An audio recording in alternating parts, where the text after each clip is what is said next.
Hi and welcome back to the Ruby Tuesday. My name is Ruben and this is my review for Jack Ryan Season 3. I'm very excited to talk about it, non-spoilers. Let's jump in. Season 3 of the action thriller series finds Jack Ryan, John Krasinski, on the run and in a race against time. Jack is wrongly implicated in a larger conspiracy and suddenly finds himself a fugitive out in the cold. Now wanted both by the CIA and international rogue faction that he has uncovered, Jack is forced underground, crisscrossing Europe trying to stay alive while preventing a massive global conflict. Season 3 has a stacked cast as always. Krasinski is back as Jack, Wendell Pierce as James Greer, Michael Keeley as Mike November, and joining as new series regulars is Nina Haas as Elena Kovac and Betty Gabriel as Elizabeth Right. Jack Ryan has already been confirmed to have a 4th season coming out. Don't worry, this season is a complete story, which I'm happy to say it has a decent completion ending, and there's a lot of intensity along the way in each episode. It's who can outwit who.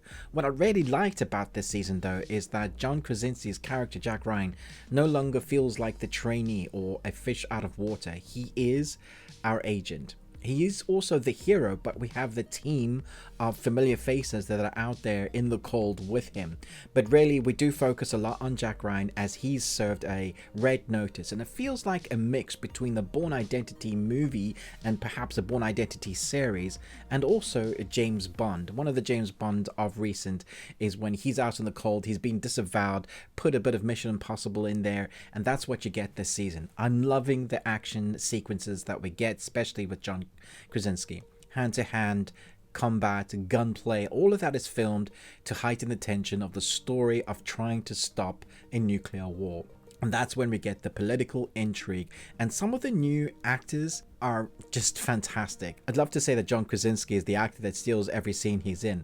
He's not though. The actor that steals every scene he's in and that I just wanted more of is James Cosmo.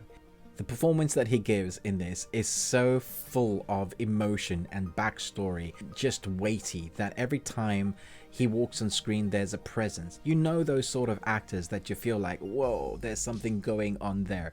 That is what he brings. So when he's on screen with another actor from the cast, you feel this tete-a-tete, this kind of play with emotions, the play with intelligence. There's a lot going on. The character that he is portraying is a highly intelligent person that you know you shouldn't mess with ever. The sort of person that you cross the street, even though you don't know who they are, if you see them walking down the dark alley, you're wondering if you're about to get taken out mentally and physically. Loved his character. But season 3 starts differently. We have this horrible climactic event that happens at the beginning of this series, and that spurs off this possibility of a world war. I think if you're a fan of the first season but didn't really like the pacing or the story of the second, I feel like this is a return to form in the first season. In fact, I would say that this is the best season yet. The first one kind of introduced us to this character that Jack could be. The second one was a long drawn out story plot that just felt like it had no intensity. And the third one definitely has intensity all the way through, including you're not knowing who's going to survive, because our characters find themselves in moments where you think, oh, are they actually going to get taken out this season?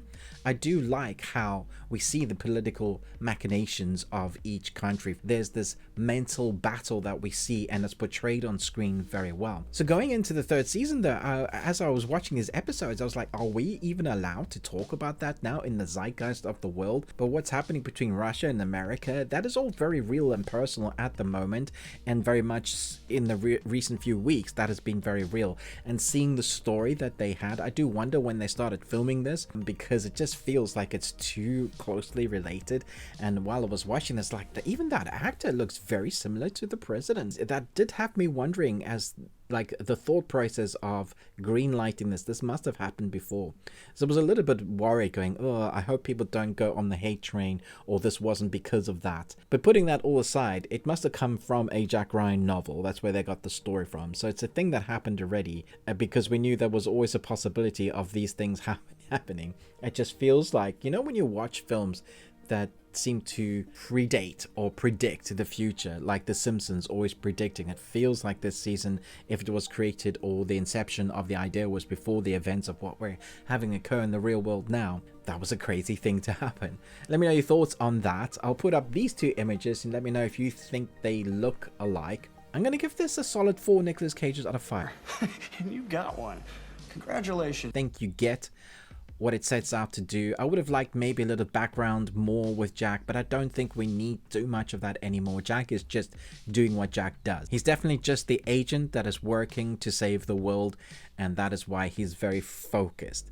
It's his other teammates that kind of give us the nitty-gritty of the story around it, because Jack doesn't actually have that much dialogue. It's more on being the action man, and I quite like seeing him in that role. Let me know what you think of the performances in this. What did you think of the story? Do you prefer this season, or maybe you preferred the first one?